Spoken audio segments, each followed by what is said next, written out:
శ్రీమాత్రే నమః. ఆత్మబంధులారా, ఏది మైల? మరణం మంగళకరం.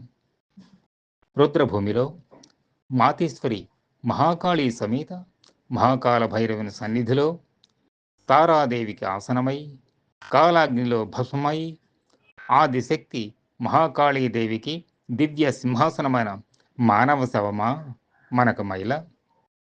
జంతు శవాల మాంసం, పక్షి శవాల మాంసం మరియు చేప శవాల మాంసమును వండుకుని కడుపు నిండా తినేటప్పుడు లేదా మనకు మైల?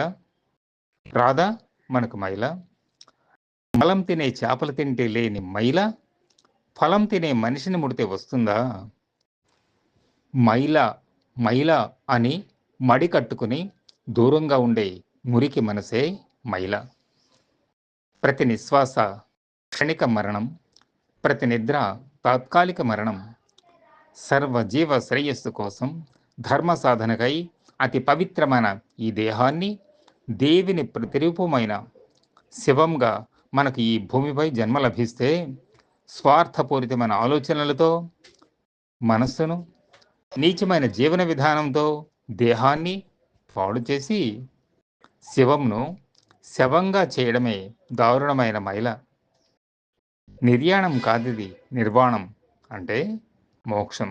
శ్రీమాత్రే నమః.